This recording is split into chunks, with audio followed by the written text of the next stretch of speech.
E aí, meu povo, tudo bom? Tentar aparecer aí dessa vez agora, mas não vai estar muito bom, viu? Já vou avisando. Tá escuro o som, eu tô gravando em casa, tá certo? É, gravando em casa, bicho. Não deu pra gravar na escola, vai aqui mesmo, vai do jeito que pode. Vai o que tem no cardápio, né? Mas isso não interessa. O que interessa é agora nossa aula 4. Continuar a nossa matéria, que eu sei que você está entendendo bem. Com certeza. O que fala a nossa matéria hoje? Eu lembro do Roberto Carlos, quando ele falava assim: Jesus Cristo, Jesus Cristo, Jesus Cristo, eu estou aqui. Sim, vamos falar hoje arte cristã ou arte paleocristã, essa arte primitiva do cristianismo, essas primeiras formas de artes plásticas dos primeiros cristãos. É isso aí, é isso mesmo. Ah, mas professor, mas o que tem a ver com Roma? A gente está falando de Roma, de deuses. O que tem a ver? Tudo. Porque o cristianismo nasce no Império Romano. Jesus Cristo nasceu no Império Romano. Não, ele não era romano, não. Ele não era romano. Mas aonde ele nasceu? Na Judéia? Onde ele nasceu era província do Império Romano. Então ele nasceu dentro das leis romanas. E ele foi crucificado por causa das leis romanas. Não é? A gente esquece isso, né? O romano, para o romano, o Jesus ia contra a lei. Que coisa, não? Mas eu não estou aqui para falar da palavra do nosso Senhor, te prometo. Estou aqui para a gente falar da arte realizada por esses primeiros cristãos que viviam no Império Romano. Então, Jesus Cristo nasceu no governo do Otávio Augusto, aquele governo de Pax Romana, né? Nasceu lá e foi crucificado lá. E o que aconteceu? Ele vai ter seguidores, Jesus vai ter seguidores. É aquela quebra da religião, né? Você vai ter aquela religião hebraica, né? A galera que não acredita em Jesus continua sendo judeu, e a galera que passa a acreditar em Jesus, que o profeta seja Jesus, os cristãos, olha só. E como eles praticaram essas primeiras artes? Eles já praticaram pelo texto, óbvio, né? Sempre lembrar disso, você não pode desvincular essa religião com o texto, o catolicismo, as religiões cristãs com o texto, né? Mas como serão essas primeiras formas de artes plásticas cristãs? É isso que a gente vai ver, é aqui. Lembrando que no Império Romano você vai ter uma série de ondas de perseguições, né? De perseguições pelo romano. Olha aí o Império Romano. Então é o seguinte, o romano, eu vou te falar um negócio, ele era bem tolerante quanto à religião. Porque o romano é politeísta. O romano é politeísta. Então quanto mais Deus, melhor, né? Só que o que vai acontecer? Nessa província, aí na província aí da Judéia, tá vendo? Vai ter um povo que vai ser uma pedra no sapato para o romano, que eles não aceitam. Um povo que é monoteísta, os hebreus, né? Eles não acreditam em outros deuses. E eles vão negar a figura do imperador como um deus. Aí é o problema do romano. Por isso os cristãos, os primeiros, serão perseguidos nessa época, até a consolidação do cristianismo. Porque ele não vê, ele não consegue entender o politeísmo. Você vai ter a diferença da mentalidade clássica com a mentalidade cristã. Mas se ele aceitava lá, por que cristão? Por que o romano persegue cristão? Porque não queria, o hebreu não queria, não aceita os deuses, não aceita o imperador. Aí é o problema, ó. Aí você vai ter imperadores que irão perseguir esses primeiros cristãos. É mais natural, é natural, gente, é a vida, né? E após a morte de Jesus, eles vão tentar se comunicar um com o outro, ver quem era cristão, e é aí que nasce a arte. Tá? A gente vai começar daí, Então, a gente vai ver da arte a esses primeiros cristãos. Então, a arte está relacionada aqui, óbvio, à expressão da sua religião, é óbvio, você expressa a sua religião. Mas aqui está também uma forma de comunicação.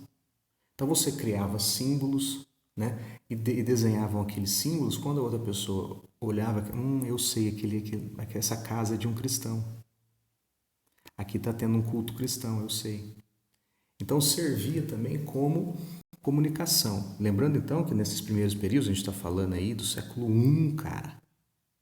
Tá? Então esses primeiros cristãos faziam seus cultos dentro de suas casas. Era proibido, né? Era proibido. E como a gente sabe qual é a fonte histórica, a gente sabe ver e analisar essa arte? Porque os cristãos, quando eles morriam, eles eram enterrados fora das terras do Império Romano, assim, né? Eles eram enterrados não em cemitérios romanos, nada. Ele era enterrado porque ele não iria ser enterrado em terra de deuses pagãos, deuses que eles não acreditavam. E eles então escavavam catacumbas, túmulos que eles vão pintar, eles vão desenhar nesses túmulos. Então, quando a gente vai ver essas catacumbas, por exemplo, se elas forem muito desenhadas, eram de cristãos importantes. Se elas forem simples, era de cristãos simples. Então, a primeira característica dessa arte é que ela é uma arte catacumbar, cemiterial, tá? Ela começa, essa arte plástica, começa ali no túmulo, certo? Vamos dar uma olhada aí na catacumba, olha aí. Então essas catacumbas são quilômetros e quilômetros de gente, de gavetas aí que eram enterrados cristãos, algumas eram completamente desenhadas. As mais famosas que a gente vai ver aqui, duas, é de São Calixto e de Santa Priscila, em Roma, tá? Então esses cristãos aí, ó, né? Que bacana. Bom, vamos lá. Então vamos ver aí, ó. Olha aí. Aí, por exemplo, é uma catacumba, é um túmulo com desenhos, né? Então é de um cristão mais importante, de um Martin, né? De Martin. Então, ó, mártir. Mártir, não sei. Então, ó, olha o desenho aí. Olha esse desenho. Já dá para perceber algumas características, né? Ele é mais simples. Ele é idealizado igual o grego. Não. Ele é retratista? Não. É uma nova mentalidade, cara. Então, uma nova mentalidade está crescendo dentro do Império Romano, da cultura romana. O Império Romano ele caiu não só por causa dos bárbaros. O Império Romano caiu por uma série de fatores e fatores internos. E uma delas foram o quê? Esse crescente cristianismo, que é uma outra mentalidade, não a mentalidade do clássico não vai conseguir entender a mentalidade do cristão, que até na nossa próxima, a gente está aqui na Idade Antiga, a próxima, quem que comanda a mentalidade cristã, né? Vamos ver as características então. Então olha essa figura aí, é a catacumba de São Calixto, Roma, pão eucarístico e o peixe. Porra, o que significa isso? Essa arte cristã, então, ela é meio que criptografada, símbolos que apenas os cristãos sabiam. Pois um romano passava por isso aí e não sabia o que era. Para ele é um peixe. Mas para o cristão, o peixe é o quê? Jesus. Você usa esses símbolos até hoje. Por que Jesus é peixe? Que brisa! Não, é porque peixe em grego é ictis. E as iniciais, as letras ictis, são as iniciais do nome de Jesus. Jesus Cristo, Filho de Deus Salvador. Você pegar as iniciais em grego, dá ictis, que é peixe. Pronto, um símbolo para Jesus. O pão, corpo de Jesus. A uva, sangue de Jesus. A âncora, a salvação. O golfinho, tem golfinho também, se não me engano, o golfinho é um novo cristão. É o cristão que vai. Então você vai ter vários. A ovelha. Você vai ter vários símbolos, né, que representam algo para esses primeiros cristãos. Então, ó, você vai ter a diluição do espaço, você não tem composição, você não tem perspectiva. tá? Você não tem o espaço, lá, é simples, sem muitos detalhes. Aí você tem duas teorias. Uma é porque elas são simples porque eram pessoas simples que faziam. A outra é a mais aceita, que fala assim: a arte tem as suas finalidades. Para o grego, ele tinha que fazer o quê? O ideal, idealizado. O romano, retratista. O cristão não tinha essa necessidade de fazer retratista ou fazer ideal. O cristão tinha outra. O importante para ele não é o corpo, não é as suas características físicas para você representar lá nos lares. Para ele o importante é a alma. Porque Jesus pregou o quê? Ó, você tem que sua alma aí, você tem que fazer tudo certo, sem pecar, para você ir para o céu depois que você morrer, né? O grego sabia para onde ia, ele ia para o submundo, ele estava cagando. Agora o cristão não. A alma é importante para ele. Então, não interessa, ele não precisa representar. A gente vai ver agora, vou falar isso aqui. Ó. Olha essa figura do bom pastor, ao lado direito. Ele não precisa representar o corpo idealizado ou o retratista. O importante para ele não é isso, tá certo? Então a arte tem outra finalidade. Então você tem que pensar a arte cristã é o seguinte: esses séculos iniciais, e depois o cristianismo cresce tanto que ele entra na estrutura do império. Aí ele muda. Que você olha uma arte dessa do lado direito, você fala, não tem nada a ver com hoje, né? Com igrejas monumentais, com ouro, com tudo. Não, é porque você vai mudando, você muda. Contextualize. A gente está aqui no século I, século II, cara. Os caras iam para o Coliseu, eles eram mortos no Coliseu, crucificados. Então, peraí. Então, para ele, a matéria aqui nesse momento não é importante. Mas ele vai manter um diálogo com o clássico, certo? Ele vai ter que apropriar algumas coisas do clássico, tá? Na aula passada eu citei um exemplo que eles mantêm. Aqui é um outro, ó. O moscóforo é coisa do grego. É um camponês com um bezerro nas costas e tal. Depois ele vai adaptar esse símbolo aí, ó. Ó o bom pastor. O bom pastor seria com o quê?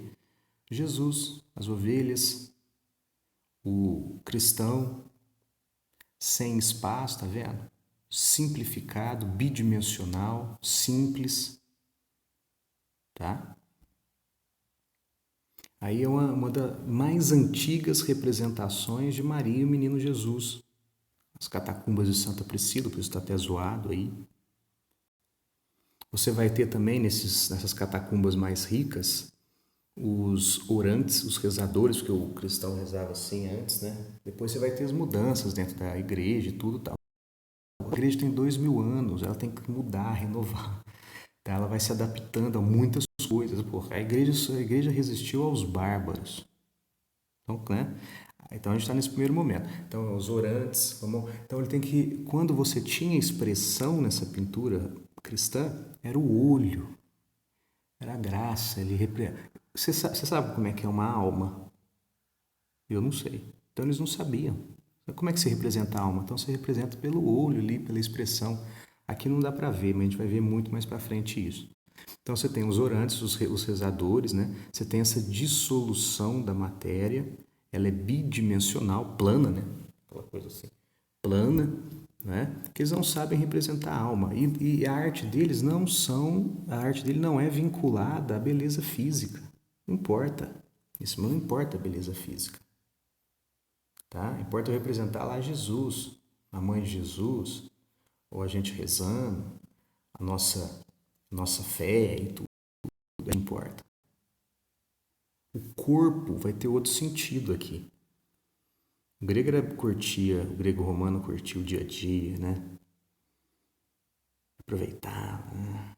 Aqui você vai ter as concepções diferentes do corpo.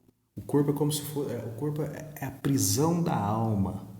O corpo, ou falar mais bonito, o corpo é o templo da alma. Já escutaram isso? Não beba, não fuma, não vai tatuar não, porque o corpo é o nosso templo, porque ele guarda a alma, mas ele passa. E o que fica para sempre é a alma, o que vai lá é a alma. Tá vendo? Você vai mudando essas concepções. dona velata, tá vendo? As mãos para cima. Todas essas características que eu falei para você, ó, olha aí, você vê. Bidimensional, figuras planas, sem perspectiva, sem a matéria, a dissolução da matéria. Aí pode ser um túmulo de um cristão importante, né? Você vai ter esculturas aqui nesse primeiro momento, mas é o seguinte, qual o tamanho que você acha que é essa aí, ó? É desse tamanho, ó. Cadê a câmera? Aqui, é desse tamanho. Por quê? Eles eram contra essas esculturas monumentais. As coisas do grego romano, fazer essas estátuas gigantes, porque é muita matéria. Então eles faziam o quê? Pequenininho. Quando faziam, pequenas. Eles se opunham nesse primeiro momento, tá certo? Ao monumental. Então, quando eles faziam esculturas, eram em ossos, em pedras, tá? Marfim, acho que marfim também. Mas aí, ó, pequenininha. E tem algo com clássico. Essa pose aí é clássica, mas tudo bem. Tem a cruz, mas aqui eles não representavam Jesus na cruz, que Jesus triste, não, era só a cruz. E você vai ter muitos relevos e altos e baixos relevos, tá? Também representando Jesus, Maria, os apóstolos. Porque o que vai acontecer? Mesmo o cristão sendo perseguido, cresce muito a religião, mas cresce de um ponto que os imperadores viram cristãos. E quando o imperador vira cristão, né? Então o cristianismo vai entrando na estrutura política também do Império Romano. Porque quando cai o Império Romano, o que sobra? A igreja. Então, ó, aí, ó, isso aí é um sarcófago de um senador romano. Ó, ele era cristão. Aí são os apóstolos, que é Paulo e Pedro, e Jesus. Mas Jesus está representado como um menino, olha só, novo, jovem. Você não tinha representação do Jesus na cruz sofrendo. Isso aí, se não me engano, vai ser século IX e tal. Aqui, então, Jesus é um jovem, como se fosse um príncipe, tá? Você vai ter lá o baixo relevo. Baixo relevo é quando você tem essa estrutura aí assim, ó, né? Parece que ele é pregado o alto relevo é quando ele parece que sai da... Então, você vai ter dos apóstolos, né?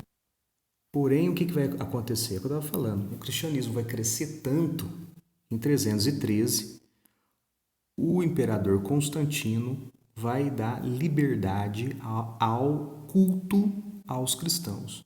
Ele vai permitir que você pratique o cristianismo. Então, ou você pode acreditar em Zeus, em Atenas, ou em Jesus. Liberdade de culto, tá? E ele vira cristão. Mas ele virou cristão, aí senador vira, por causa de política, para agradar. Aí vai todo mundo virando cristão, até que Teodósio decreta o cristianismo como religião oficial do Império. Aí, quando o cristianismo vira religião oficial do Império, os cristãos começam a perseguir quem não é cristão, né? A gente não está aqui para julgar, a gente não é juiz, né? Tá? Então perseguiu ele foi perseguido antes, agora persegue, né? Os cristãos vão destruir um monte de esculturas romanas e vão entrar no panteão, lembra que eu falei? Aí vão, panteão não, esse trem é magnífico demais. Eles só vão tirar os santos, né? Os deuses, vai transformar naquilo numa igreja. Aí, à medida que cresce, que o cristianismo cresce, fica forte, vira um do pilar aí, né? Vira um pilar, aí sim você vai ter a construção de grandes igrejas, das basílicas, que eles têm um espaço maior para o fiel ir rezar. Né? Que tem tanto, que antes era lá dentro de casa, escondido. Agora você tem um monte de fiel, você precisa de espaço. Aí você vai criar as basílicas. Espação para o fiel rezar. Tá certo? Ele vai adaptar as imagens, tá? Aqui, por exemplo, é uma das primeiras basílicas em Roma, em 1432, olha aí. Você dá para ver, é cristã, mas olha as colunas coríntias, os arcos, é clássico. Então não tem jeito, você tem essa mistura, você tem certas apropriações da cultura de outras culturas. O cristianismo precisa fazer isso para sobreviver. Imagina quando os bárbaros invadem isso, os bárbaros que não sabem ler, são politeístas, que não têm essas estruturas, você tem que convencer esse povo. Você convence como? E aí? É um grande problemaço para a Igreja Católica, não é? Então ela tem que apropriar de certas coisas. Então, o cristianismo, que é essa coisa ligada ao texto, você já conversou com algum religioso cristão que é fervoroso, assim? Você fala assim, olha, lê lá no Evangelho tal, no versículo. Como é que você vai... Em 476, que cai o Império Romano, como é que a igreja vai fazer para sobreviver a isso? Ele tem que convencer esses povos. Ou tem que convencer que o seu Deus, no caso o Deus cristão, é tão forte, tão bom, de alguma forma sem convencer. Ou pelas imagens. Então o cara não sabe ler, ele vai ver, nossa, que interessante e tal, né? Então as imagens vai ser muito importante para você ensinar esses povos ágrafos. Aí, quando o cristianismo então já está estruturado, aí vai ter sim do jeito que a gente conhece, essa instituição, a Igreja Católica, muito forte. Mas essa aula aí, a gente viu o quê? Essa primeira manifestação, tá certo? Essa primeira manifestação que nasce dentro do Império Romano. Por isso que ela está junto de Roma, a gente estuda isso junto, porque lembra de 313? Você tinha duas religiões no Império Romano. Você era politeísta ou você era cristão. Então você tem que saber, quando você vai ver aí o Império, você tem que ver que período que é. Quando a gente estudou aquela arte romana, então, e está surgindo a arte cristã, elas estão o quê? Ao mesmo tempo, até uma dominar a outra. Tranquilo? Bom, nossa aula é só isso aí, espero que vocês entendam. Qualquer coisa, me pergunta no plantão de dúvidas. Estou falando baixinho assim porque é de madrugada. Tá certo? Então, meus queridos, abraço. Muito obrigado.